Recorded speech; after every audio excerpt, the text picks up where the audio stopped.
सभी साथियों को नमस्कार। मैं हूं तब्रेज़ और मैं आज आपको पढ़ा रहा हूं भारत का भूगोल का जो मैंने 6वां पेपर आपका लिया था अपवाह तंत्र से। आज उससे कुछ क्वेश्चन हैं। नंबर ऑफ़ क्वेश्चन 25 हैं। आज इसको देख लेते हैं और अगर आपको वीडियो पसंद आती है तो अपने दोस्तों में इसको शेयर करिए, इस वीडियो को लाइक करिए, सब्सक्राइब करिए और अपना ढेर सारा प्यार दीजिए। आइए शुरू करते हैं। पहला क्वेश्चन है, उत्पत्ति के आधार पर भारत की नदियों का वर्गीकरण कितने भागों में हुआ है? तो ऑप्शन है 2 भाग पहला, दूसरा ऑप्शन है 3 भाग, तीसरा ऑप्शन है 4 भाग, चौथा ऑप्शन है 5 भाग। तो उत्पत्ति के आधार पर भारत की नदियों का वर्गीकरण जो है 2 भाग में हुआ। कौन कौन से भाग हैं? एक तो है हिमालय की नदियाँ और दूसरी हैं प्रायद्वीपीय नदियाँ। ठीक है, आइए दूसरे क्वेश्चन नंबर 2 पे चलते हैं। गंगा नदी का जल ग्रहण क्षेत्र लगभग कितने लाख वर्ग किलोमीटर है? पहला ऑप्शन है 8 लाख वर्ग किलोमीटर, दूसरा ऑप्शन है 9 लाख वर्ग किलोमीटर है, तीसरा ऑप्शन है 6 लाख वर्ग किलोमीटर और चौथा ऑप्शन है 5 लाख वर्ग किलोमीटर। इसका सही उत्तर है 9 लाख वर्ग किलोमीटर। तीसरा प्रश्न है, हिमालय की नदियां हैं। पहला ऑप्शन है उत्तरवर्ती, दूसरा ऑप्शन है पूर्ववर्ती, तीसरा ऑप्शन है दक्षिणवर्ती, चौथा ऑप्शन है पश्चिमवर्ती। तो इसका सही उत्तर होगा पूर्ववर्ती। गंगा हो गया, गोदावरी हो गया, नदियाँ जो हैं गंगा है, गोदावरी है, ठीक है, तो ये पूर्ववर्ती हैं और सीधे बंगाल की खाड़ी में जा कर के गिरती हैं। अगला है प्रश्न नंबर 4 है, किस काल में पोटवार पठार का उत्थान हुआ था? तो पोटवार पठार का उत्थान जो है इयोसीन काल में हुआ था कि ओलिगोसीन काल में हुआ था कि प्लिस्टोसीन काल में हुआ था कि जुरासिक काल में हुआ था? इसका सही जवाब है प्लिस्टोसीन काल में हुआ था। प्रश्न नंबर 5 है, सिंधु नदी का उद्गम स्थल कहाँ पर है? तो पहला ऑप्शन है चेमांग युंगडुंग ग्लेशियर में, दूसरा ऑप्शन है गंगोत्री में, तीसरा ऑप्शन है मानसरोवर झील के निकट से, चौथा ऑप्शन है राकसताल से। इसका सही जवाब है सिंधु नदी का चेमांग यांगडुंग ग्लेशियर से। प्रश्न नंबर 6 है, सिंधु नदी की लंबाई कितनी है? पहला ऑप्शन है 2880 किलोमीटर, दूसरा ऑप्शन है 2900 किलोमीटर, तीसरा ऑप्शन है 3000 किलोमीटर, चौथा ऑप्शन है 3100 किलोमीटर। इसका सही जवाब होगा 2880 किलोमीटर। प्रश्न नंबर 7 है, झेलम, चेनाब, रवि, व्यास और सतलज नदियाँ सिंधु नदी के किस स्थान पर मिलती हैं? तो पहला ऑप्शन है अटक में, दूसरा ऑप्शन है मिठनकोट में, तीसरा ऑप्शन है लरकाना में, चौथा ऑप्शन है कालाबाग में। तो इसका सही जवाब होगा मिठनकोट में। और झेलम है, चिनाब है, रवि है, व्यास है, सतलज है, ये किसकी सहायक नदियाँ हैं? सिंधु की सहायक नदियाँ हैं। और कहाँ जाकर मिल जाती हैं? ये मिठनकोट में जाकर के सारी नदियाँ जो हैं सिंधु नदी में समा जाती हैं या मिल जाती हैं। प्रश्न नंबर 8 है, काबुल, कुर्रम, श्योक, गोमल सिंधु नदी से कहाँ पर मिलती है? तो ये भी सिंधु नदी की सहायक नदी हैं। काबुल है, कुर्रम है, श्योक है, गोमल है, ये सिंधु नदी की सहायक नदी हैं। ये कहाँ पर मिलती हैं? ये अटक में मिलती हैं कि मिठनकोट में मिलती हैं कि लरकाना में मिलती हैं कि कलबाद में मिलती हैं? तो इसका सही उत्तर होगा अटक में मिलती हैं। प्रश्न नंबर 9 है, कौन सी नदी पीर पांजाल पर्वत की पदस्थली में स्थित वैरीनाग के समीप शेषनाग झील से निकलकर वुलर झील में मिलती हैं? तो इसका सही उत्तर होगा झेलम।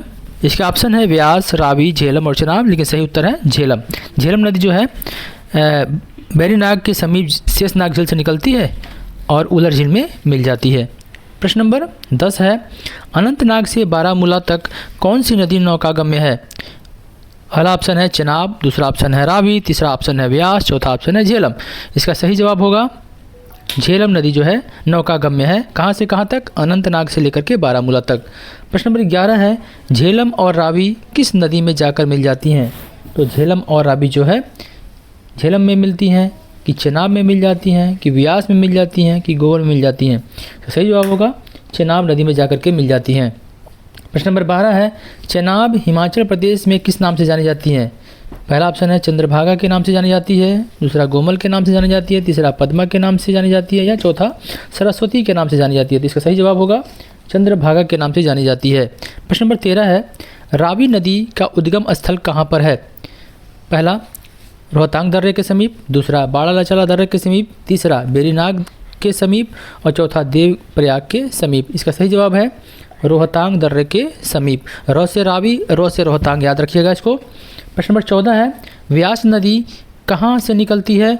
तो पहला ऑप्शन है व्यास कुंड से, दूसरा ऑप्शन है रोहतांग दर्रे के समीप से, तीसरा ऑप्शन है मानसरोवर से, चौथा ऑप्शन है बेरीनाग के समीप से। इसका सही जवाब होगा व्यास कुंड से व्यास नदी निकलती है। प्रश्न नंबर 15 है, व्यास नदी किसकी सहायक नदी है जिससे यह कपूरथला के पास मिलती है? तो व्यास नदी जो है सतलुज, ये व्यास नदी जो है सतलुज की सहायक नदी है और कपूरथला के पास जाकर के मिल जाती है। प्रश्न नंबर 16 है, भागीरथी अलकनंदा का सम्मिलित रूप कहलाता है। तो भागीरथी और अलकनंदा जब मिलती हैं तो ये गंगा बन जाती हैं। प्रश्न नंबर 17 है, स्पीति नदी किसकी सहायक नदी है? तो स्पीति नदी जो है सतलज नदी की सहायक नदी है। इसका सही उत्तर है सतलज नदी। प्रश्न नंबर 18 है, गंगा नदी का उद्गम स्थल कहाँ से है? राकसताल से है, बेरीनाग से है, गंगोत्री से है या व्यास कुंड से? इसका सही जवाब होगा गंगोत्री से है। प्रश्न नंबर 19 है, भाखड़ा नांगल बांध किस नदी पर बनाया गया है? पहला ऑप्शन है सतलज नदी पे, दूसरा ऑप्शन है दामोदर नदी पे, तीसरा ऑप्शन है नर्मदा नदी पे, चौथा ऑप्शन है व्यास नदी पे। इसका सही जवाब होगा सतलज नदी पे भाखड़ा नांगल बांध बनाई गई है। प्रश्न नंबर 20 है, भागीरथी और अलकनंदा कहाँ पर एक दूसरे से मिल जाती हैं? तो यह देवप्रयाग में, कर्णप्रयाग में, विष्णुप्रयाग में या रुद्रप्रयाग में? इसका सही जवाब होगा देवप्रयाग में। गंगा नदी की लंबाई किस प्रदेश में सबसे अधिक है? तो गंगा नदी की लंबाई सबसे अधिक जो है उत्तर प्रदेश में है। इसके अलावा ऑप्शन है आपके पास उत्तराखंड, बिहार, पश्चिम बंगाल, ये गलत है। सही जवाब है उत्तर प्रदेश। प्रश्न नंबर 22 है, धौली गंगा अलकनंदा से किस स्थान पर मिलती है? तो धौली गंगा अलकनंदा से विष्णुप्रयाग में मिलती है, देवप्रयाग में मिलती है, रुद्रप्रयाग में मिलती है या कर्णप्रयाग में मिलती है? चौथा ऑप्शन। तो इसका सही जवाब होगा विष्णुप्रयाग में मिलती है। क्वेश्चन नंबर 23 है, मंदाकिनी अलकनंदा नदी से कहाँ पर मिलती है? तो रुद्रप्रयाग में मिलती है, कर्णप्रयाग में मिलती है, देवप्रयाग में मिलती है या विष्णुप्रयाग में मिलती है? तो मंदाकिनी जो है अलकनंदा से रुद्रप्रयाग में मिलती है। प्रश्न नंबर 24 है, गंगा नदी को बांग्लादेश में किस नाम से जानते हैं? इसका ऑप्शन है जमुना नदी, दूसरा ऑप्शन है मेघना नदी, तीसरा ऑप्शन है पद्मा नदी, चौथा ऑप्शन है लोहित नदी। तो गंगा नदी को बांग्लादेश में पद्मा नदी के नाम से जाना जाता है। प्रश्न नंबर 25 है, ब्रह्मपुत्र नदी को बांग्लादेश में किस नाम से जानते हैं? तो जमुना के नाम से जानते हैं, पद्मा के नाम से जानते हैं, मेघना के नाम से जानते हैं या लोहित के नाम से जानते हैं? तो इसका सही जवाब होगा जमुना के नाम से जानते हैं। और एक बात और बताना चाहूँगा कि जब पद्मा और जमुना मिल जाती हैं, एक ही धारा बनती हैं, तो उस समय उसको हम मेघना के नाम से जानते हैं। आज के लिए बस इतना ही दोस्तों। उम्मीद है वीडियो आपको अच्छी लगी होगी। अगर अच्छी लगी होगी तो इसे लाइक करेंगे, शेयर करेंगे, सब्सक्राइब करेंगे, साथ ही साथ बेल आइकन को प्रेस कर देंगे ताकि आने वाली वीडियो आपको मिलती रही। आज के लिए इतना ही दोस्तों। जय हिंद।